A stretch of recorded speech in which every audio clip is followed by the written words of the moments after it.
الله الرحمن الرحيم الحمد لله رب العالمين والصلاة والسلام على سيد الأنبياء والمرسلين وعلى آله وصحبه أجمعين أما بعد فأعوذ بالله من الشيطان الرجيم بسم الله الرحمن الرحيم وما خلقت الجن والإنس إلا ليعبدون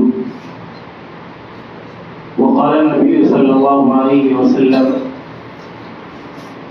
اللهم بارك لنا في رجب وشعبان وبلغنا رمضان وقال النبي صلى الله عليه وسلم الصلاة وما ملكت أيمانكم وكما قال عليه الصلاة والسلام میری زندگی کا مقصد تیرے دین کی سرفرازی میری زندگی کا مقصد تیرے دین کی سرفرازی میں اسی لیے مسلمان میں اسی لیے نمازی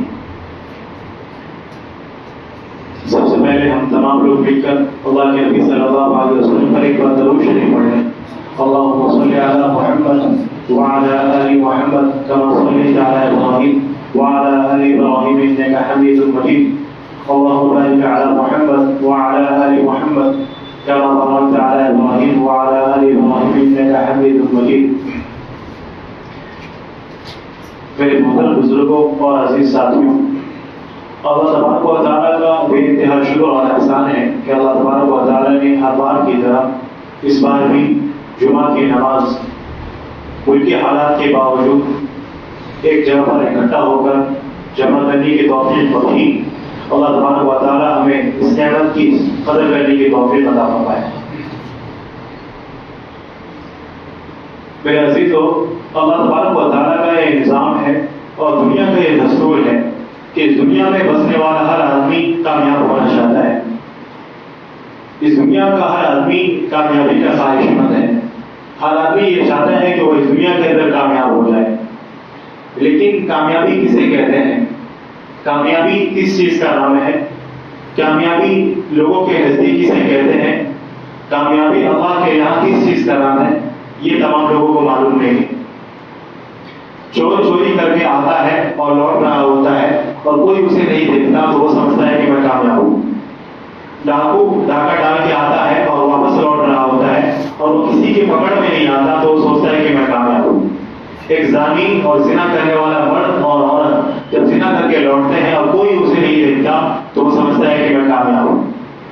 لوگوں نے کامیابی کی تعریف اور کامیابی کا مطلب الگ الگ بنایا ہے، لیکن اصل کامیابی کسے کہتے ہیں؟ قرآن نے کامیابی کسے کہا ہے؟ جب ہم قرآن کریم کے اندر اس کو تلاش کرتے ہیں تو اللہ تبارک و تعالیٰ کا صاف ارشاد ہے وَمَا خَلَقْتُ الْجِنَّ وَالْإِنسَ إِلَّا لِيَعْبُدُونِ۔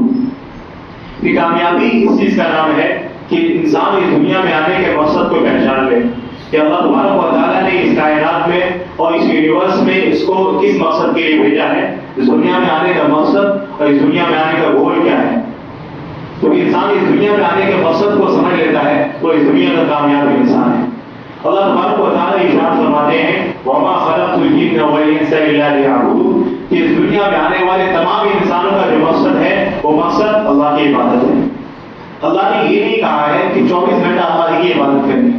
اللہ نے کہا ہے کہ کمانا بھی ہے، کھانا بھی ہے، بال بچوں کی پرورش بھی کرنی ہے، بیوی کی پرورش کرنی ہے، ساری چیزیں کرنی ہے، روزی بھی کمانا ہے، لیکن اس کے ساتھ ساتھ اس دنیا میں آنے کا جو اصل مقصد ہے اس مقصد کو یاد رکھنا ہے، اور جو آدمی اس مقصد کو یاد رکھتا ہے وہ اللہ کی نظر میں کامیاب ہے۔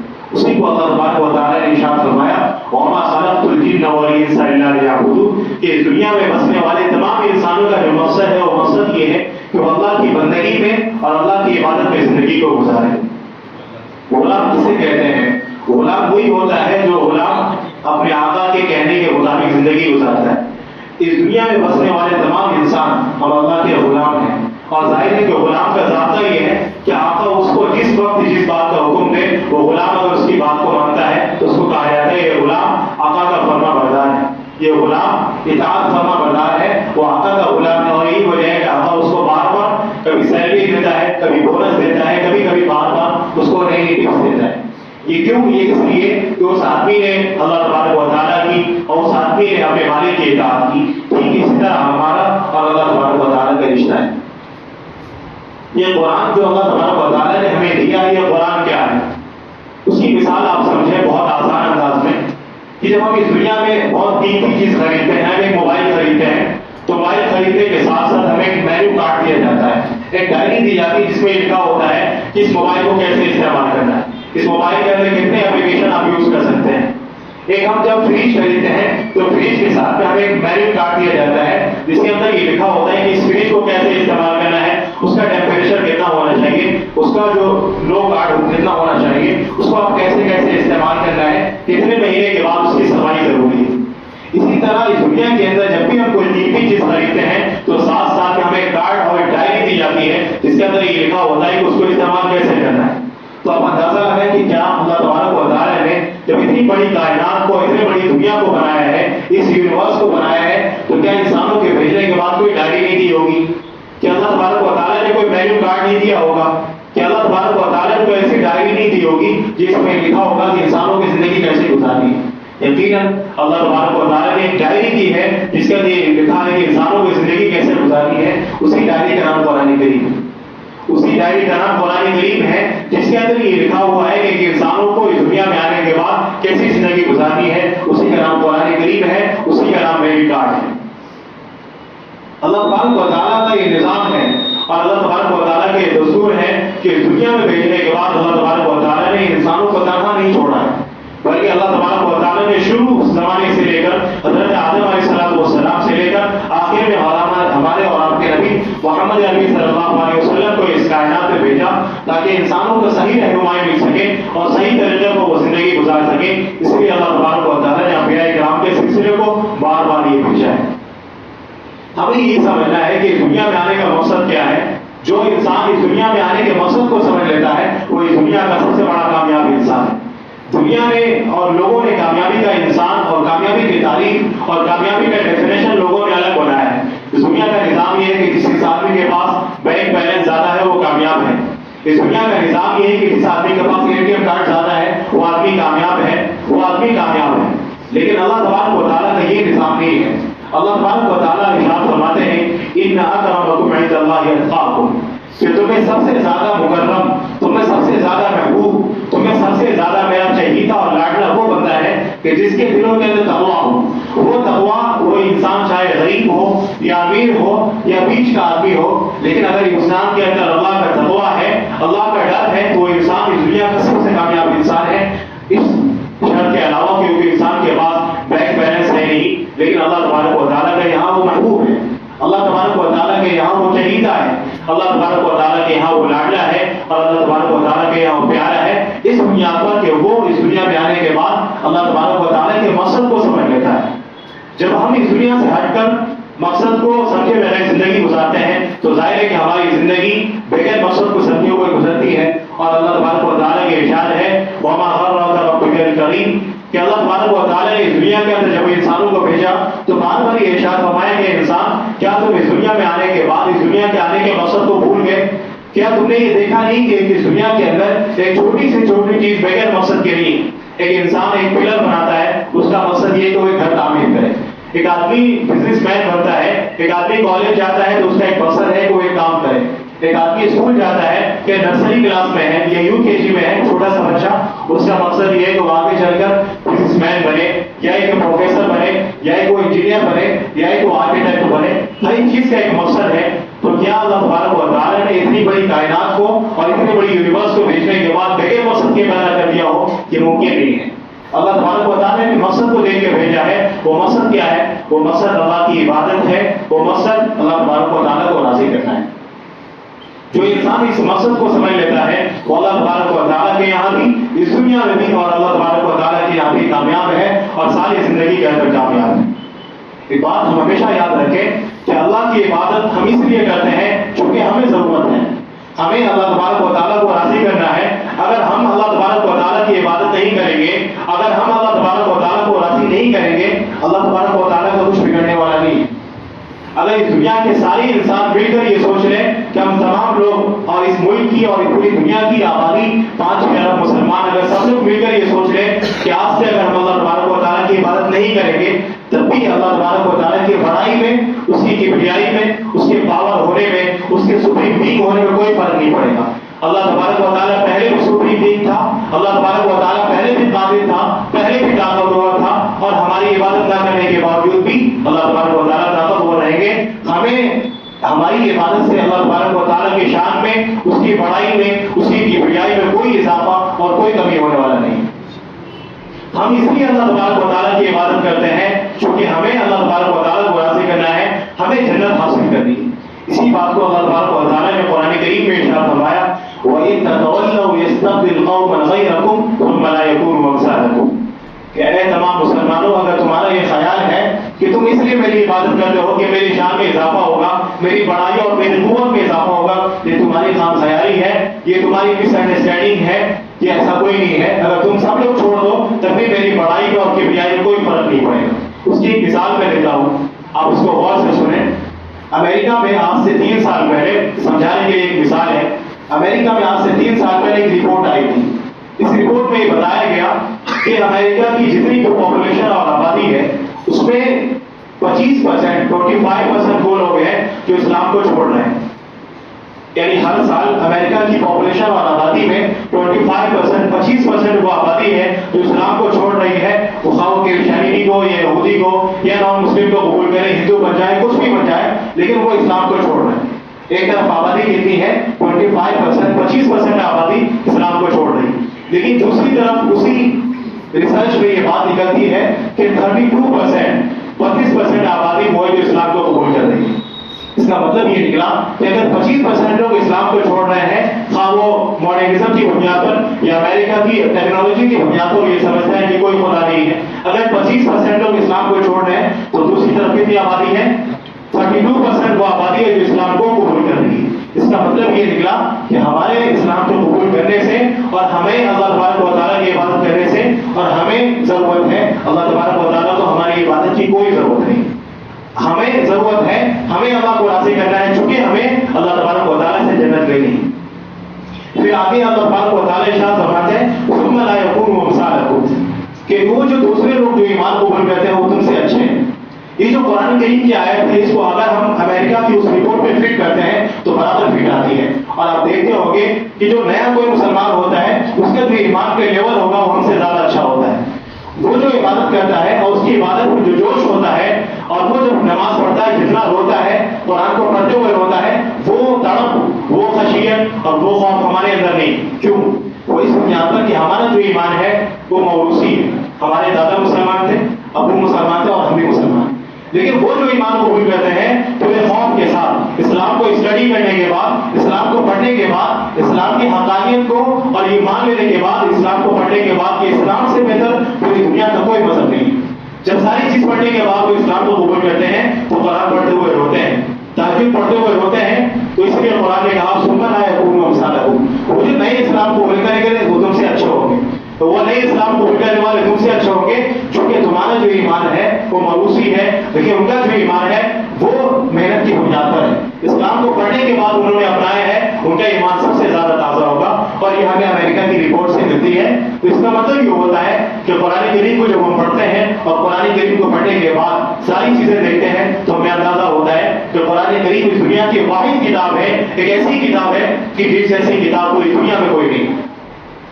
اس کی مثال آپ یہ سمجھیں کہ ہمارے نبی صلی اللہ علیہ وسلم کو جب یہ کتاب دی گئی اور ہمارے نبی اکرم صلی اللہ علیہ وسلم اس دنیا میں سب سے آخر میں آئے، تو مائیکل ہارٹ ایک مصنف ہے، ایک رائٹر ہے امریکہ کا، اس طرف کا بہت فیمس آدمی ہے، بہت مشہور ہے۔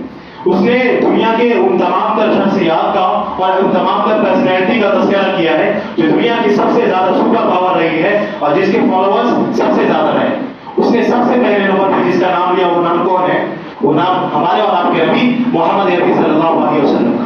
100 لوگوں کا تذکرہ کیا ہے، 100، اس میں پہلے نمبر پہ کس کا نام ہے؟ محمد صلی اللہ علیہ وسلم کا نام ہے کہ محمد، اور وہ آدمی مسلمان نہیں ہے، وہ آدمی کرسچن عیسائی ہے، لیکن جب وہ لکھتا ہے کتاب تو سب سے پہلے تذکرہ کرتا ہے ہمارے اور آپ کے نبی محمد عربی صلی اللہ علیہ وسلم کا کہ یہ واحد ایسا بندہ ہے کہ جس کے ماننے والے پوری دنیا میں سب سے زیادہ ہے، اور یہ وہ ایسا بندہ ہے کہ جس کے مانوں پر سب سے زیادہ ظلم کیا جاتا ہے۔ اس کی مثال آپ یہ سمجھیں کہ امریکہ میں اسلاموفوبیا سب سے زیادہ ہے. امریکہ میں ایسا ہے کہ اسلام کے خلاف سب سے زیادہ پروپیگنڈا کیا جاتا ہے, اس کو اسلاموفوبیا کہا جاتا ہے. لیکن اللہ تبارک و تعالیٰ کا یہ نظام کتنا بہتر ہے کہ سب سے زیادہ تیز پھیل رہا مذہب امریکہ میں. امریکہ میں بڑی تعداد میں روزانہ لوگ اسلام قبول کرتے ہیں. عورتیں, مرد, بچے, بوڑھے سارے لوگ مزید تعداد میں اسلام کو قبول کرتے ہیں. اس کا مطلب یہ ہے کہ اسلام کو جتنا زیادہ دبانے کی کوشش کی وہ اسلام اتنا ہی زیادہ پھیلتا ہے اور اس کے ماننے والوں کی تعداد روز بروز اضافہ ہوتا ہے. تو اس سے یہ پتہ چلتا ہے کہ اللہ تبارک و تعالیٰ نے ہمیں کتنا خوش قسمت بنایا ہے کہ اللہ تبارک و تعالیٰ نے ہمیں ایک ایسے اسلام کو دے کر بھیجا ہے, ایک ایسی دین کو دے کر بھیجا ہے کہ جو دین سب سے زیادہ مضبوط, جو دین سب سے زیادہ اوتھینٹک ہے اور جو دین سب سے زیادہ مضبوط ہے. اس لیے کہ اللہ تبارک و تعالیٰ نے ہمیں یہ دین دے کر بھیجا ہے. ہمیں اس بات پر اللہ تبارک و تعالیٰ کی طرف سے فخر ہونا چاہیے. ہمیں اس بات پر اللہ تبارک و تعالیٰ کی طرف سے گرو ہونا چاہیے کہ ہم وہ خوش قسمت قوم ہے کہ جس کو اللہ تبارک و تعالیٰ نے مسلمان بنایا اور جس کے دلوں کو اللہ تبارک و تعالیٰ نے ایمان کے لیے چنا ہے اور اللہ تبارک و تعالیٰ نے ایمان کے لیے منتخب کیا. الحمدللہ علی ذالک. ہم اللہ تبارک و تعالیٰ کا اس بات پر بھی شکر ادا کرتے ہیں کہ اللہ تبارک و تعالیٰ نے ہمیں اور آپ کو یہ دین دے کر بھیجا.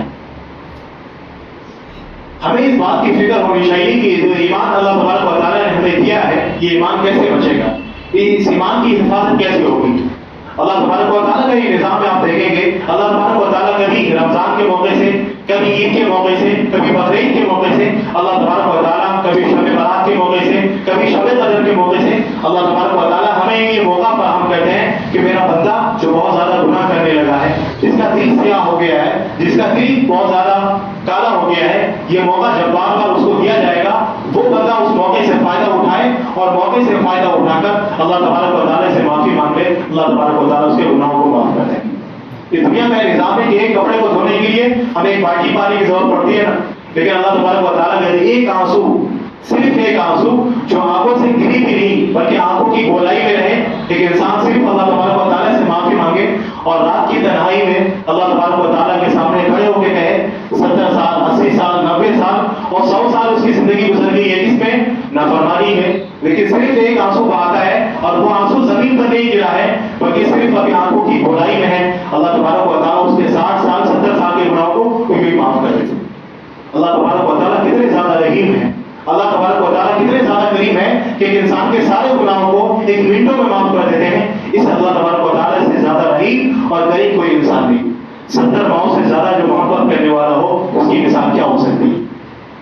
ایک ماں کی مثال کیا ہے, آپ نے دیکھا ہوگا گاؤں میں جب بارش ہوتی ہے تو بارش کے قطرے اور بارش کا جو پانی ہوتا ہے وہ جھوپڑی سے نیچے گرنے لگتا ہے. تو ایک ماں کی حالت یہ ہوتی ہے کہ بچے کو اٹھا کر اور اس بچے کو اٹھا کر پلنگ کے نیچے سلا دیتی ہے اور اوپر سے خود سو جاتی ہے تاکہ میرا جو بچہ ہے اس کے اوپر پانی گرنے کی وجہ سے وہ بیمار نہ پڑ جائے, اور خود وہ سو جاتی ہے اس کے اوپر, اس کے بدن پر پانی گرتا ہے لیکن وہ یہ چاہتی ہے کہ میرے بدن پر پانی گر جائے, میری طبیعت خراب ہو جائے لیکن میرے بچے کی طبیعت خراب نہ ہو. جب ایک ماں کا یہ نظام ہے, اس ماں سے 70 ماں سے زیادہ محبت کرنے والا کون ہے؟ اللہ سبحانہ و تعالیٰ کی ذات ہے. ہمیں اس بات کی فکر کرنی ہے کہ جو اللہ 70 ماں سے زیادہ محبت کرنے والا ہے, جو اللہ ہمیں بے انتہا محبت کرنے والا چاہنے والا ہے, کیا ہم ساری زندگی یوں ہی نافرمانی میں گزار دیں گے؟ اللہ تبارک و تعالیٰ نے ہمیں جو موقع دیا ہے رمضان کا, کیا اس رمضان کے مہینے میں بھی ہم اللہ تبارک و تعالیٰ کے سامنے توبہ نہیں کریں گے؟ تو کب توبہ کریں گے؟ اسی مہینے کی اہمیت کو سمجھنے کے لیے ہمیں اللہ تبارک و تعالیٰ سے بار بار اس مہینے کے اندر نمازوں کا اہتمام کرنا ہے. چھوڑ دینا ہے ساری جھوٹ باتیں اور سارے حرام کی چیزیں, چھوڑ دینا ہے ساری نافرمانیوں کو اللہ تبارک و تعالیٰ کی رضا کی خاطر کہ ہو سکتا ہے کہ یہ رمضان ہمارا آخری رمضان. کئی بار ایسا ہوتا ہے کہ ہماری مسجدوں میں کچھ بوڑھے لوگ آتے ہیں اور آئندہ سال جب رمضان آتے ہیں تو بوڑھے نہیں ہوتے. کئی لوگ ایسے ہوتے ہیں جو پچھلے رمضان میں ہمارے ساتھ ہوتے ہیں لیکن آئندہ رمضان میں ہمارے ساتھ نہیں ہوتے ہیں. اس کا مطلب یہ ہوگا کہ ہمیں معلوم نہیں ہے کہ ہو سکتا ہے ہماری زندگی کا یہ آخری رمضان ہو. ہمیں اس رمضان کی صحیح قدر کرنی. اللہ کے نبی صلی اللہ علیہ وسلم ایک ایسے شخص کہ جس کے سارے گناہ بخشے ہوئے ہیں, قرآن کا صاف اعلان ہے ان اللہ قد غفر لك ما تقدم من ذنبك وما تأخر. اللہ تبارک و تعالیٰ ارشاد فرماتے ہیں کہ نبی ہم نے تمہارے سارے اگلے اور پچھلے گناہ معاف کر دیے. لیکن وہ نبی جب عبادت کرتا ہے تو اتنی عبادت کرتا ہے کہ صحابہ کرام فرماتے ہیں جب اللہ کے نبی صلی اللہ علیہ وسلم عبادت کرتے ہیں تو رات بھر کھڑے رہتے ہیں, پاؤں کے اندر سوجن آ جاتا ہے, پاؤں پھول جاتے ہیں عبادت کرنے کی بنیاد پر. کون عبادت کرتا ہے؟ اور کون عبادت کر رہا ہے؟ جس کے سارے گناہ معاف ہو گئے ہیں. وہ عبادت ہمیں اور آپ کو تعلیم دینے کے لیے تھی. یہ نبی ہمیں اور آپ کو تعلیم دینے کے لیے تھی کہ جب اللہ تبارک و تعالیٰ کے سامنے کھڑے ہو تو اتنی عبادت کرو کہ اللہ تبارک و تعالیٰ کو ترس آ جائے. یہ بندہ اتنا زیادہ اللہ تبارک و تعالیٰ کے سامنے اور میرے سامنے لجاجت کے ساتھ رو رہا ہے کہ میں اس کو معاف نہ کروں. یقین اللہ تبارک و تعالیٰ کو اس کے اوپر ترس آتا ہے. اللہ تبارک و تعالیٰ اس کے گناہوں کو معاف کر دیتے ہیں. اللہ کے نبی صلی اللہ علیہ وسلم کا پاک ارشاد ہے. اللہ کے نبی صلی اللہ علیہ وسلم بار بار یہ دعا کرتے تھے رمضان کے موقع سے, اور ہمیں بھی اس دعاؤں کا اہتمام کرنا چاہیے. اللہم بارک لنا فی رجب و شعبان وبلغنا رمضان. کہ اللہ کے نبی صلی اللہ علیہ وسلم رمضان کے مہینے کے آنے سے 2 مہینہ پہلے یہ دعا کرتے ہیں کہ اللہ ہمیں رجب اور شعبان کے مہینے میں برکت عطا فرما اور ہماری زندگی کو اور ہمیں رمضان کے موقع نصیب فرما. رمضان کے مہینے ہمیں نصیب فرما. یہ کون دعا کر رہا ہے؟ یہ وہ آدمی ہے جو سرور کائنات ہے, جو اس دنیا کو بنانے کا اصل مقصد ہے. اللہ کے نبی صلی اللہ علیہ وسلم کے بارے میں اللہ تبارک و تعالیٰ ارشاد فرماتے ہیں, اے نبی اگر تمہیں اس دنیا کے اندر بھیجنا نہ ہوتا, اگر تمہیں اس یونیورس کے اندر اور اس کائنات میں بھیجنا نہ ہوتا تو میں اس دنیا کو نہ بناتا. وہ نبی دعا کر رہے ہیں کہ اللہ کے نبی صلی اللہ علیہ وسلم, وہ نبی فرماتے ہیں اللہ ہمیں رمضان کا موقع نصیب فرما, رمضان کی عبادت, رمضان کے روزے ہمیں نصیب فرما. وہ روزہ اللہ تبارک و تعالیٰ نے ہمیں اور آپ کو عطا فرمایا ہے. اس رمضان کی ہمیں صحیح قدر کرنی, نمازوں کا اہتمام کرنا ہے, روزے کا اہتمام کرنا ہے. ان ساری چیزوں کا اہتمام کریں گے تو ظاہر ہے کہ اللہ تبارک و تعالیٰ ہمارے گناہوں کو معاف کر دے. اور یہ عجیب اتفاق ہے اور یہ عجیب نظام ہے, اور یہ ہمیں بہت افسوس ہمیں ہوتا ہے کہ کیا صرف اللہ تبارک و تعالیٰ نے ہمیں جو مسلمان بنایا ہے وہ صرف اور صرف رمضان کے مہینے میں بنایا ہے؟ کیا ہمارے روزے اور ہمارے تراویح اور ہماری نمازیں صرف اور صرف رمضان کے لیے ہیں؟ کہ رمضان کے مہینے کے گزرنے کے بعد ہم دیکھتے ہیں کہ مسجدیں خالی ہو جاتی ہیں, ہم دیکھتے ہیں کہ لوگوں اور نمازیوں کی تعداد کم ہو جاتی ہے. کیا ہم مسلمان صرف اور صرف 1 مہینے کے لیے ہیں؟ کیا ہم مسلمان صرف اور صرف مہینے کے 4 ہفتے اور 4 جمعے کے لیے نہیں, بلکہ ہم اس دنیا کے اندر آئے ہیں, ہر پل میں ہم مسلمان ہیں, ہر سیکنڈ کے اندر ہم مومن ہیں. اگر ہم یہ ساری چیزیں کرتے ہیں تو ظاہر ہے کہ اللہ تبارک و تعالیٰ کے یہاں ہم کامیاب ہیں. آج بہت افسوس ہوتا ہے جب آپ دیکھتے ہوں گے نیوز کے اندر کہ ہر روزانہ ایک مسجد گرا دی جاتی ہے. آپ دیکھتے ہوں گے نیوز کے اندر کہ روزانہ ایک مسجد گر جاتی ہے. کیوں؟ اور آپ دیکھتے ہوں گے روزانہ کے روزانہ حجاب پر پابندی ہوتی ہے, روزانہ برقعے پر بات ہوتی ہے. کیوں؟ وہ اس بنیاد پر ہوتی ہے, آپ نے دیکھا, میں اس کو مثال سے سمجھاتا ہوں.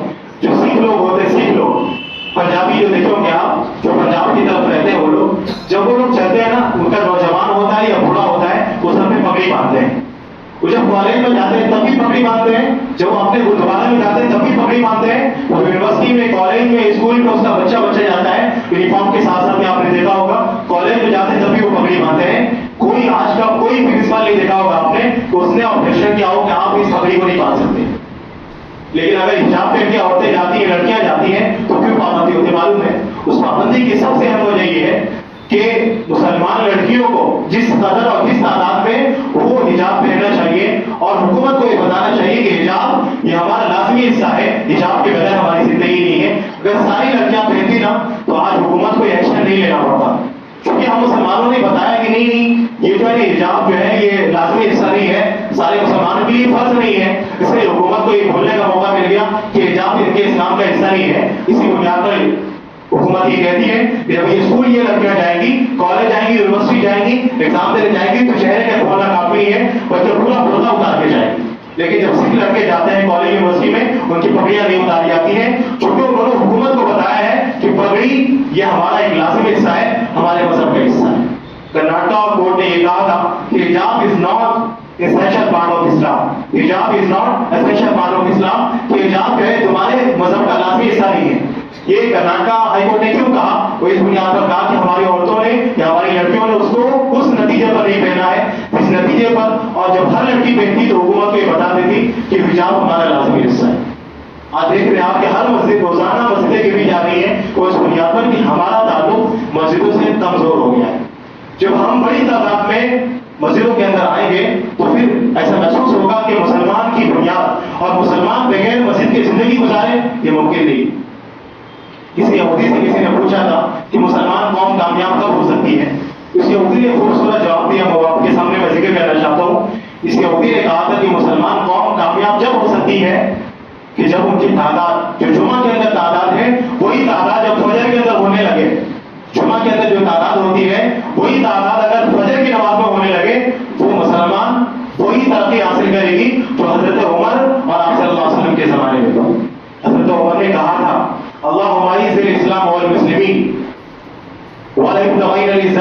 اسلام حضرت عمر کہتے ہیں کہ اللہ تبارک و تعالیٰ نے ہمیں جو عزت دی ہے اسی داڑھی ٹوپی کرتے میں عزت دی ہے. اگر ہم اس کے علاوہ کوئی عزت تلاش کریں گے, اگر مسجدوں کے باہر ہم عزت تلاش کریں گے, ہمیں عزت نہیں مل سکتی. چونکہ حضرت عمر فرماتے ہیں, آپ صلی اللہ علیہ وسلم کا فرمان ہے, یہ ساری چیزیں ہیں, ان تمام چیزوں کے رپورٹ کے اور ملکی حالات پیش کرنے کا مقصد صرف اور صرف یہ ہے کہ ہم اللہ تبارک و تعالیٰ کے قریب ہو جائیں اور ہمارا جو مسجدوں سے رشتہ ہے وہ کبھی ختم نہ ہو. ہم سارے کاروبار کریں, بزنس کریں, ساری چیزیں کریں, لیکن ساری چیز کرنے کے ساتھ ساتھ ہم جو پنجوابہ نماز ہے اس کو مسجد کے اندر آ کے پڑھیں. تراویح کا ہمارے اندر اہتمام ہو, نمازوں کا اہتمام ہو. ہمارے جو چھوٹے بچے ہوتے ہیں 10 سال کے 12 سال کے, ان کو اپنی نماز کا عادی بنائیں. آخری بات کر کے اپنی بات کو ختم کرتا ہوں. حضرت یعقوب علیہ السلام اللہ تبارک و تعالیٰ کے نبی ہم جانتے ہیں. حضرت یعقوب علیہ السلام کے بیٹے کون ہیں؟ حضرت یوسف علیہ السلام. حضرت یعقوب کے والد کون ہیں؟ حضرت اسحاق علیہ السلام. حضرت یعقوب کے دادا کون ہیں؟ حضرت ابراہیم علیہ السلام. لیکن جب حضرت یعقوب کا انتقال ہوتا ہے اور انتقال کا وقت قریب ہوتا ہے تو اپنے تمام 12 اور 11 بیٹے کو بلاتے ہیں اور بلا کر پوچھتے ہیں کہ ماتا تم نے بتائی کہ تم میرے مرنے کے بعد اور اس دنیا سے جانے کے بعد کس کی عبادت کرو گے؟ آپ نے دیکھا ہوگا کہ جب انسان کا انتقال ہوتا ہے اور قریب ہوتا ہے تو انسان جو سب سے اہم چیز ہوتی ہے اس کی نصیحت کرتا ہے. ایک باپ جب اس دنیا سے جا رہا ہے, اور باپ کون ہے؟ حضرت یعقوب علیہ السلام, جن کے بیٹے حضرت یوسف بھی نبی ہے, جن کے باپ حضرت اسحاق بھی نبی ہے, اور جن کے دادا حضرت ابراہیم علیہ السلام وہ بھی نبی ہے. نبی کا پورا خاندان ہے, پوری فیملی نبی ہے. لیکن جب وہ اس دنیا سے جاتے ہیں تو اپنے بیٹے سے کیا سوال کرتے؟ یہ سوال نہیں کرتے کہ میرے پاس وہاں مال و دولت ہے, وہاں بنگلہ ہے, یہاں گاڑی ہے, بلکہ سوال کیا کرتے ہیں؟ ماتا تم نے بات کہ میرے بعد تم کس کی عبادت کرو گے؟ تو بیٹے بھی نبی ہیں اور سارے 11 بیٹے مل کر کہتے ہیں قالوا نعبد الہک و الہ آبائک و اسماعیل و اسحاق الہ واحد, کہ اے اللہ کے نبی ہم اس رب کی عبادت کریں گے جس رب کی عبادت آپ کرتے تھے, جس رب کی عبادت آپ کے والد کرتے تھے, اور جس رب کی عبادت آپ کے دادا حضرت ابراہیم علیہ السلام کرتے تھے. اس سے یہ پیغام ملتا ہے کہ ہم ساری چیزیں کریں لیکن اپنے اولادوں کی صحیح تربیت کریں. کبھی کوئی عالم اور کوئی مفتی آپ سے یہ نہیں کہے گا کہ آپ اپنے بچوں کو اسکول نہ پڑھائیں, آپ اپنے بچوں کو یونیورسٹی میں اور پروفیسر نہ بنائیں, لیکن ساتھ ساتھ میں ساری چیزیں کرنے کے بعد اپنے بیٹے کو ساتھ ساتھ میں کم از کم اتنا تو بتا دیں کہ اسلام کیا ہے. بہت افسوس ہوتا ہے, آخری بات ہے میری, اس کے بعد میں اپنی بات کو ختم کرتا ہوں. مجھے بار بار بہت افسوس ہوتا ہے اور کبھی فون آتا ہے, مثال کے طور پر جب کسی والد کا انتقال ہو جائے گا, ایک والد کتنی مشقت سے اور کتنی محنت سے اپنی بچی کی پرورش کرتا ہے. ایک انسان اپنے گاؤں کو چھوڑ دیتا ہے اور شہر کو چھوڑ دیتا ہے اور جا کر وہ آدمی کام کرتا ہے, محنت کرتا ہے, مزدوری کرتا ہے, بچے کی پیدائش ہوتی ہے, اس کی پرورش کرتا ہے, جب تھوڑا بڑا ہوتا ہے اس کو UKG میں LKG میں فرسٹ کلاس شروع کلاس اس کا ڈیتھ ہوتا ہے, 12 کراتا ہے, پھر اس کے بعد اس کو BA MBA ساری چیز کراتا ہے. کیوں کراتا ہے؟ وہ اس لیے کہ وہ دنیا میں کامیاب ہو جائے, اس کی زندگی اچھی ہو, ساری چیزیں کرتا ہے. اس کے بعد وہ باپ جو اتنی محنت کرتا ہے اور محنت کرنے کے بعد اپنی ساری آرام کو اور ساری عیش و عشرت کو چھوڑ دیتا ہے, اس کے بعد وہ باپ کہاں جاتا ہے کام کرنے. ساری چیز کرنے کے بعد جب اس باپ کا انتقال ہوتا ہے, باپ کے انتقال کے بعد جب اس باپ سے کہا جائے اور اس بچے سے کہا جائے کہ آپ اپنے والد کے لیے سورہ یاسین پڑھ کے ان کے لیے سارے ثواب کر دیجیے, ثواب دے دیجیے, تو بچہ کیا کہتا ہے کہ مجھے تو قرآن پڑھنا نہیں آتا ہے. وہ باپ کے جس باپ نے اپنی ساری قربانی دی ہے اس بچے کو پڑھانے کے لیے, وہ بچہ اتنا قادر نہیں ہے کہ سورہ یاسین پڑھ کے اپنے بچے اور اپنے باپ کے لیے کیا کرے, ثواب دیجیے. ہماری ساری محنت اس بنیاد پر ہے. اگر ہماری بچے اگر اتنی اہلیت نہیں رکھتے ہیں تو آپ بتائیں کہ آپ کی تعلیم کا کیا فائدہ ہے.